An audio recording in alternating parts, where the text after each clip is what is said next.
শিমুলকে দড়ি দিয়ে গাছে বেঁধে বেধড়ক মারছে হানিফ। হানিফ মারছে আর বলছে, বল টাকা কোথায় রেখেছিস, ভালোই ভালোই বলে দে, না হলে আজকে প্রাণের রক্ষা পাবি না।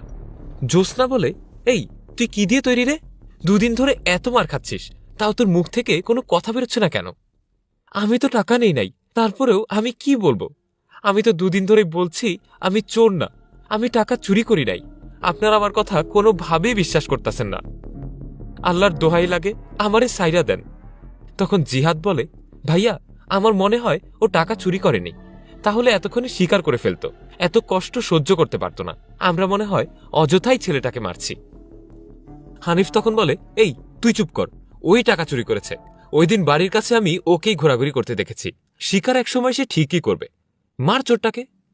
এই বলে হানিফ আবারও মারতে শুরু করল। শিমুল কেঁদে কেঁদে বলে, আপনারা মিথ্যা অপরাধে আমারে ফাঁসায় শাস্তি দিতেছেন। আমার মায়ের কসম, আমি কোনো চুরি করি নাই, আমার আপনারা সাইরা দেন। শিমুলের বাবা মা দুজনেই ঢাকাতে চাকরি করেন। শিমুলের পাশের বাসার একজন শিমুলের বাবাকে ফোন দিয়ে তখন সব ঘটনা খুলে বলে, ভাই শিমুলকে তো তোমার নতুন বউয়ের ভাই আজ দুদিন হলো বেঁধে মারছে, তুমি তাড়াতাড়ি চলে এসো। শিমুলের বাবা তখন কান্নাকাটি করে বলল, তুমি মা মরা ছেলেটাকে দেখে রাখো ভাই, আমরা তো অনেক দূরে আছি, যেতে সময় লাগবে। ততক্ষণ ওর তুমি একটু খেয়াল রাখো, ওর তো আমি ছাড়া আর কেউই নাই।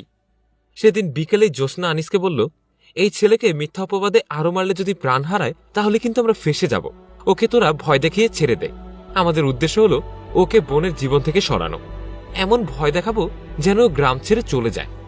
হানিফ তখন আদমর অবস্থায় শিমুলকে ছেড়ে দিয়ে বলল, এত কিছুর পরেও যেহেতু স্বীকার করলি না টাকার কথা, এখন এই গ্রাম থেকে তুই চইলা যা, আর কোনোদিন যেন এই গ্রামের আশেপাশে তোরে না দেখি। শিমুল তখন বলল, মামা আমি আপনাকে টাকা চুরি করি নাই, বিশ্বাস করেন, তারপরেও আপনি আমারে বিনা দোষে শাস্তি দিলেন। জ্যোৎস্না বলে, এই তুই আমাদের টাকা চুরি করেছিস, তাও আমরা তোকে ছেড়ে দিলাম, এখন যা। শিমুল তখন ভয়ে সেখান থেকে দূরে চলে যায়। শিমুলের বাবা বাড়ি এসে শিমুলকে না পেয়ে দিশেহারা হয়ে কান্নায় ভেঙে পড়ে। সে কাঁদতে কাঁদতে বলে, আপনারা আমার ছেলেরে ফিরায় দেন, আপনারা কি আমার ছেলেরে মাইরা ফেলছেন? আমার ছেলে তো চুরি করে নাই, আমার ছেলের কিছু হইলে আমি আপনাকে ছাড়বো না। এই বলে সে চলে গেল। বাড়ি ফিরে ছেলেটাকে না পেয়ে শিমুলের বাবা বিভিন্ন জায়গায় খুঁজতে লাগলেন, কোথাও না পেয়ে থানায় জিডিও করে আসলেন। এভাবেই সৎমায়ের কারণে প্রত্যক্ষ বা পরোক্ষভাবে ঘরছাড়া হয় অনেক শিমুল। ভিডিওটি ভালো লেগে থাকলে লাইক, কমেন্ট এবং শেয়ার করতে ভুলবেন না। কমেন্ট বক্সে জানান আপনার মূল্যবান মতামত।